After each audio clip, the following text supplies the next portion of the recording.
కారం రంగు రుచితో ఉంటుంది. ఆచి మిరపపొడి అదరగొట్టే కారం రంగు రుచి. ఇవాళ కోనసీమ జిల్లాలో చంద్రబాబు పర్యటన. సిహెచ్ గున్నేపల్లిలో పెన్షన్ల పంపిణీకి హాజరు.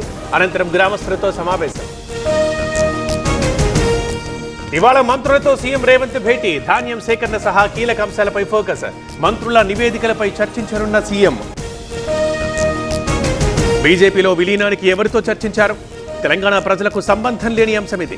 వాళ్ల డ్రామాలో భాగం కాబోమన్న కిషన్ రెడ్డి. కేసీఆర్ కుటుంబంలో ఆస్తుల కోసమే గొడవ.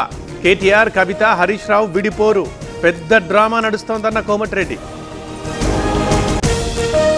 బీజేపీకి అసలు ఎజెండా లేదు. చరిత్ర తెలియక మాట్లాడుతున్నారు. రఘునందన్ నవ్వుల పాలు కావద్దన్న జగ్గారెడ్డి.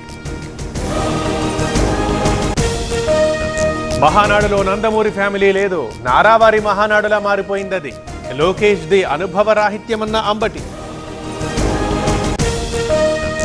ఏపీ లిక్కర్ కేసులో విచారణ వేగవంతం. రెండో రోజు సిట్ కస్టడీకి నిందితులు. కాసేపట్లో విచారణ ప్రారంభం. బుడమేరు సీసీ వాల్ ని పరిశీలించిన నిమ్మల. పనులు నత్తనడకన సాగడంపై సీరియస్. కాంట్రాక్ట్ ఏజెన్సీకి నోటీసులు జారీ. తెనాలి రేషన్ షాపుల్లో నాదెండ్ల తనిఖీలు. వెయింగ్ మిషన్, బియ్యం స్టాక్స్ పై ఆరా. రేషన్ పంపిణీకి ఏర్పాట్లు చేయాలన్న మంత్రి. అధిక వడ్డీ ఆశతో భారీ మోసం. 150 కోట్లు కొల్లగొట్టిన ద పెంగ్విన్ సెక్యూరిటీస్. జీడిమెట్ల పిఎస్లో బాధితుల ఫిర్యాదు. విస్తరిస్తున్న నైరుతి రుతుపవనాలు. ఏపీకి మోస్తరు నుంచి భారీ వర్ష సూచన. తెలంగాణలో 3 రోజులు భారీ వర్షాలు.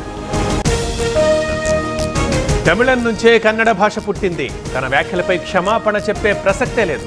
బెదిరింపులకు భయపడేది లేదన్న కమల్ హాసన్. ఆపరేషన్ సింధూర్ ఇంకా ముగియలేదు. పాక్ అణు బెదిరింపులకు భయపడేది లేదు. ఉగ్రదాడికి ప్రతీకారం తప్పదన్న ప్రధాని. ఇవాళ ఆపరేషన్ షీల్డ్ పేరుతో మాక్ డ్రిల్. పాకిస్తాన్ సరిహద్దు రాష్ట్రాల్లో నిర్వహణ. ప్రజలని అలర్ట్ చేసిన అధికారులు.